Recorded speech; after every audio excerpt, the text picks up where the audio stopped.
The unthinkable ultimatum. Captain Rick's voice boomed across the command center, his tone dripping with disbelief. The faces of his officers mirrored his confusion as they processed the latest intelligence. For years, humanity had faced the unimaginable horrors of the universe, but nothing had prepared them for this new threat. Commander Voss cleared his throat nervously. "It's true, Captain. The reports from the Delor outpost confirm it. The Calvo Empire has developed a new form of hydro-weaponry, fluid-based chemical agents with the potential to devastate entire planets. They've already deployed it in several sectors, wiping out entire civilizations in days.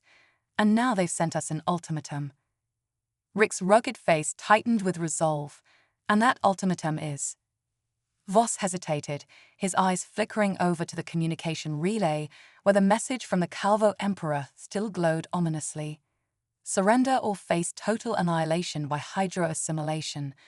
They've already targeted Earth." The room fell into a stunned silence. The Calvo were feared across the galaxy, not just for their ruthless conquests, but for their terrifying innovations in bioweaponry. The idea of a weaponized liquid that could corrupt and destroy on such a massive scale had seemed like the stuff of nightmares, until now. "They've called it Aquam Dominus," Voss continued, breaking the uneasy quiet. "A liquid that can infiltrate any organic system, reprogram it on a molecular level. Once it enters the water supply of a planet, it spreads through every living thing, rewriting DNA and effectively turning entire populations into Calvo thralls. We've seen it in action, sir. It's unstoppable." A murmur of dread rippled through the officers. The Calvo weren't known for bluffing. If they claimed to have developed a doomsday weapon, it was almost certain they had the means to use it. Rick's brow furrowed as he leaned over the display, his eyes scanning the data feed.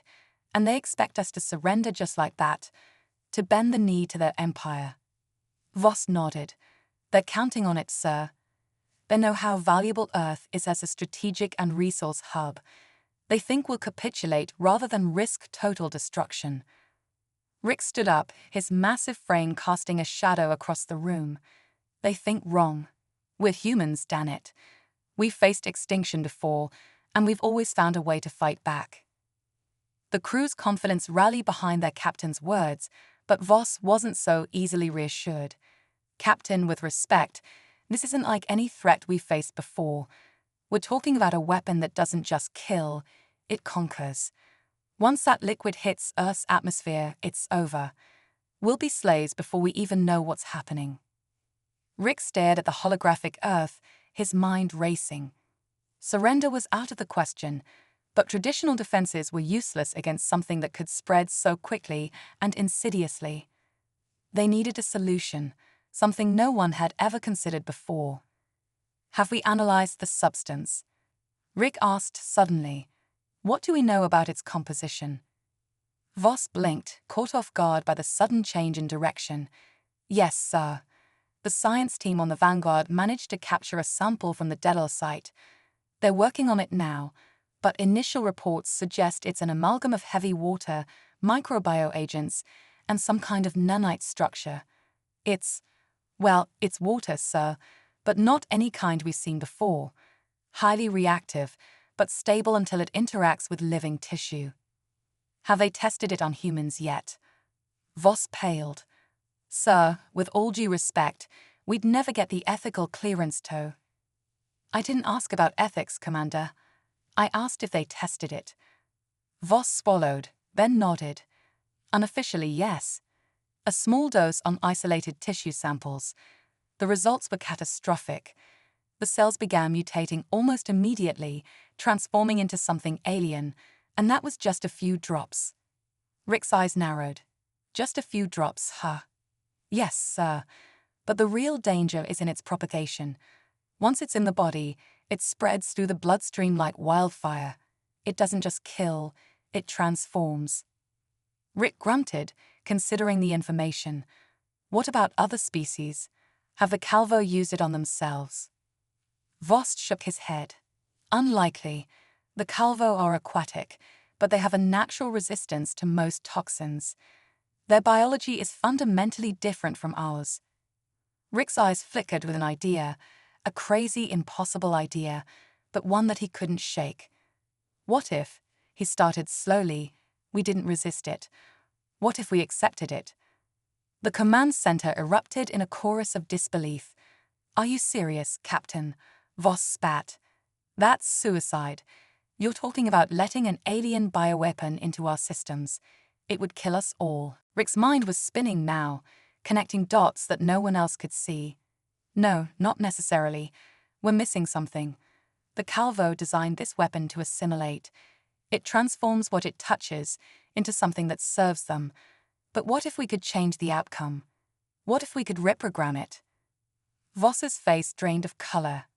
"Sir, the only way to do that would be to interface directly with the substance, to let it enter a living host and adjust as it assimilates. But that would mean—" "Volunteers," Rick interrupted. "We'd need volunteers. Men who are willing to take the risk, to let this thing inside them and see if we can fight it from within." The room fell into a stunned silence. It was madness, a plan that flew in the face of every survival instinct. But in Rick's eyes, there was a spark of something else, something that had kept humanity alive through countless wars and disasters: defiance. "There's a reason the Calvo haven't used this on themselves," Rick continued. "They can't. They're immune to their own weapon, sure, but they can't control it the way we might be able to. They don't understand us. They don't understand what we're capable of. But we do. If we can find a way to survive the initial exposure, we might be able to turn their greatest weapon against them." Voss shook his head, disbelief still etched across his face. "And if we can't?" Rick's grin was feral. "Then we give them one hell of a last stand." The silence in the room was electric, the officers exchanging uncertain glances. Rick's plan was insane, suicidal even. But in the face of certain doom, what other choice did they have? They could surrender and die, or fight back in the only way humans knew how, by doing the impossible. The Volunteers' Gambit. The ship's medbay was a hive of activity as the volunteer team gathered, each man and woman weighed down by the enormity of the task ahead. They were the best of the best, hand-picked for their resilience, ingenuity, and willingness to risk everything for the survival of their species. Rick walked among them, his presence a calming force amid the chaos. "You all know the risks," he began, his voice steady. "This isn't just about survival. It's about finding a way to fight back, to turn their weapon against them. If anyone wants to back out, now's the time." No one moved. The silence was filled with a shared resolve, a quiet determination that spoke louder than words. "Good," Rick nodded. "Then let's get started." The medbay's chief scientist, Dr. Elena Gray, stepped forward. "Captain, we've prepared the interface. The substance will be introduced in a controlled environment. We'll monitor the effects in real time, but the outcome is unpredictable. Once the process begins, there's no going back." Rick looked at the volunteers, his gaze meeting each of theirs in turn. "You're not just volunteers, you're pioneers. You're about to do something that's never been done before. And whatever happens, know that your courage will be remembered." The volunteers took their places in the containment units, the clear barriers sealing them off from the rest of the medbay. Dr. Gray moved to the control panel, her fingers hovering over the activation sequence. "On my mark," Rick ordered. 3, 2, 1, now." Dr. Gray initiated the process, and the hydro weapon, a shimmering, iridescent liquid, began to flow into the containment units. The volunteers braced themselves as the substance made contact with their skin, its effects immediate and startling. The first volunteer, a veteran named Lieutenant Jackson, gasped as the liquid began to seep into his pores. His body convulsed, muscles tensing as the substance spread through his system. The monitoring equipment went wild, data streams flashing across the screens as his vitals fluctuated wildly. But Jackson held on, his face contorted in pain, but his eyes blazing with determination. "I can feel it," he grunted through gritted teeth. "It's trying to change me. but I'm fighting it. Rick watched intently, his fists clenched at his sides. Stay with it, Jackson. You're stronger than this thing. Don't let it take you. Jackson's breathing grew labored as the liquid coursed through his veins, but slowly, almost imperceptibly, the wild fluctuations in his vitals began to stabilize. The transformation wasn't stopping, but it was slowing. I think it's working," Dr. Gray whispered, her eyes wide with astonishment. "He's resisting the assimilation. His body is adapting." Rick's heart pounded in his chest. "Keep monitoring. We need to know exactly what's happening." The process continued, each volunteer experiencing their own battle with the substance. Some fared better than others. One man succumbed almost immediately, his body overwhelmed by the transformation. But others, like Jackson, began to show signs of adaptation. Their bodies weren't just resisting. They were absorbing and reprogramming the substance. Hours passed, and the med bay was a tense, silent place, filled only with a hum of machinery and the labored breathing of the volunteers. When it was over, those who had survived were exhausted, their bodies racked with the strain of the ordeal, but alive and changed. Rick approached Jackson's containment unit, peering through the transparent barrier. The man inside was still recognizably human, but there was something different about him, something in his eyes, in the way he held himself. "Jackson, can you hear me?" Rick asked cautiously. Jackson's eyes flicked open, and for a moment, they glowed with a strange, liquid light. "I hear you, Captain," he replied, his voice stronger than it had been before. "And I think we did it. We've taken their weapon and made it ours." The counterattack. The ship's war room was a hive of activity as the surviving volunteers stood before the tactical display, their new abilities an eerie reminder of the Calvo's terrible power. But they were no longer helpless. They were humanity's last, best hope. Rick addressed the room, his voice steady. "We've analyzed the results. The volunteers have successfully integrated the Hydra weapon into their systems. They're no longer just soldiers, they're living weapons, capable of controlling and redirecting the substance at will." The officers stared at the volunteers with a mix of awe and fear. What had once been a nightmare was now a tool, a weapon of unimaginable power, but one that carried a heavy price. "We're not out of the woods yet," Rick continued. "The Calvo won't stop until Earth is under their control. But we have something they don't. We have the element of surprise." Commander Voss stepped forward, a tactical display lighting up behind him. "We've located the Calvo fleet.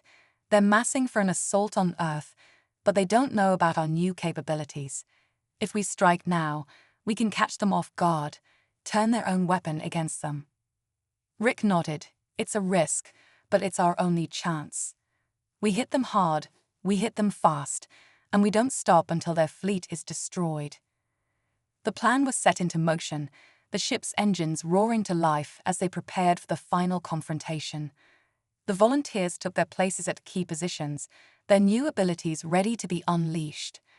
As the ship approached the Calvo fleet, the tension was palpable. "Prepare for engagement," Rick ordered, his voice a calm anchor in the storm. "Volunteers, you know what to do." The battle began with a fury, the Calvo ships launching wave after wave of attacks. But the volunteers were ready. With a gesture, Jackson summoned the Hydra weapon within him, the liquid flowing out of his body and into the ship's systems, enhancing its shields and weapons. The ship became a living extension of the volunteers, its defenses impenetrable, its weapons devastating. The Calvo had never faced anything like it. Their ships faltered, their attacks deflected by the very weapon they had created. Rick watched the battle unfold, a fierce pride swelling in his chest. They were winning. Against all odds, they were turning the tide. "Target the flagship," Rick ordered, his voice hard. "End this now." Jackson and the other volunteers focused their power, the Hydra weapon flowing through the ship's systems like a living thing. The ship's weapons glowed with a strange, liquid light as they fired, the energy tearing through the Calvo flagship's defenses. The explosion was blinding, the shockwave rattling the ship as the Calvo flagship was obliterated. The remaining Calvo ships faltered, their morale shattered by the loss of their leader. "Finish them off," Rick ordered. "No mercy." The ship's weapons fired again and again, the Calvo fleet disintegrating under the relentless assault. Within minutes, it was over. The Calvo Empire's mightiest fleet lay in ruins, their terror weapon turned against them by the very people they had sought to enslave. The crew erupted into cheers, their victory a moment of pure, unadulterated triumph. But Rick's mind was already turning to the future. They had won the battle, but the war was far from over. The Calvo would regroup, and the next threat would be even more dangerous. But for now, they had shown the galaxy what it meant to be human. To fight against impossible odds, to defy the inevitable, to turn fear into strength. They had faced the unthinkable, and they had won. Aftermath and reflection. The warship floated in the silence of space, the remnants of the Calvo fleet drifting lifelessly around it. Inside, the mood was somber. The victory had been hard-won, but it had come at a terrible cost. In the med bay, the volunteers were being treated for the aftereffects of the battle. The hydro weapon had given them incredible power, but it had also taken its toll. Their bodies were exhausted, their minds strained by the immense effort it had taken to control the liquid. Rick stood by Jackson's bedside, his expression grim. "How are you holding up, Lieutenant?" Jackson managed a weak smile. "I've been better, sir. But I'm alive, and that's more than I expected." Rick nodded, his gaze shifting to the other volunteers. "You all did something extraordinary today. You saved Earth. You turned the enemy's greatest weapon against them." Jackson's smile faded. "At what cost, though? We've become something else, something not entirely human." Rick's jaw tightened. "You're still human where it counts, Jackson. You made a choice to fight for your people, to protect your world. That's more human than anything the Calvo will ever understand." Jackson looked away, his eyes troubled. "I just hope we don't lose ourselves in the process. This power, it's a double-edged sword. We have to be careful." Rick nodded in agreement. "We will be. We'll study what happened here, learn from it, and we'll make sure it never falls into the wrong hands." As Rick left the med bay, he couldn't shake the weight of Jackson's words. The battle had been won, but the consequences of their actions were only beginning to unfold. They had harnessed a weapon of unimaginable power, but they had also opened a door that could never be closed. The message to humanity, back on Earth, the news of the victory spread like wildfire. The people rejoiced, their fear giving way to hope and celebration. The Calvo had been defeated, their terror weapon neutralized. For the first time in months, there was a sense of relief, a belief that the worst was over. But Rick knew better. As he stood before the Global Council, addressing the leaders of Earth, he made it clear that this was only the beginning. "We've won a great victory today," he began, his voice carrying across the vast chamber. "But it came at a price. The Calvo Empire is crippled, but they are not defeated. They will return, and when they do, they will be more dangerous than ever."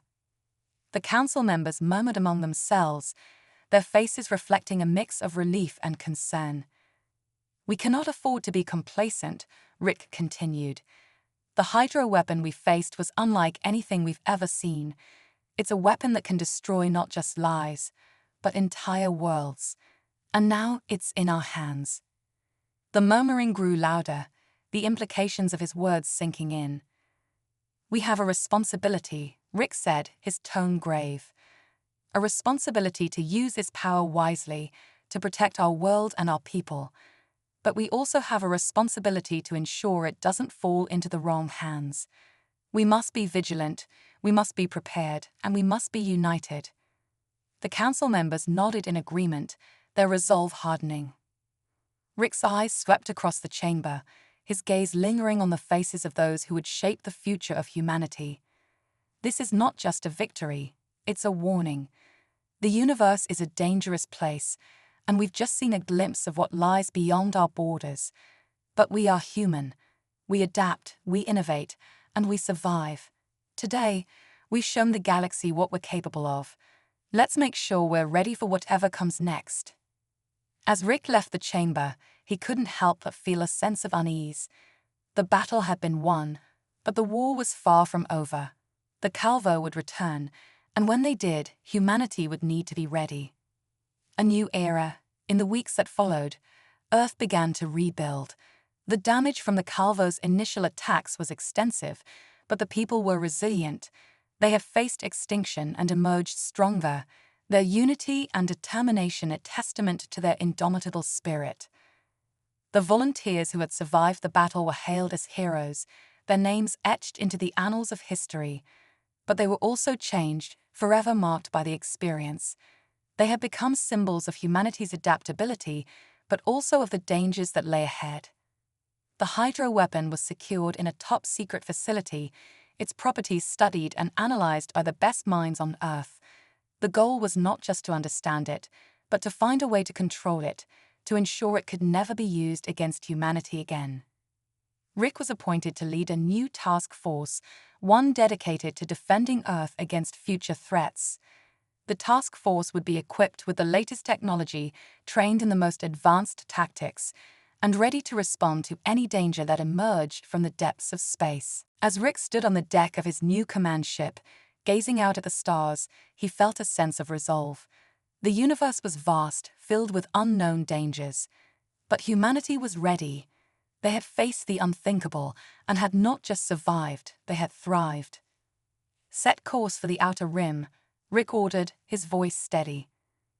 The ship's engines roared to life, and the stars blurred as they jumped into hyperspace.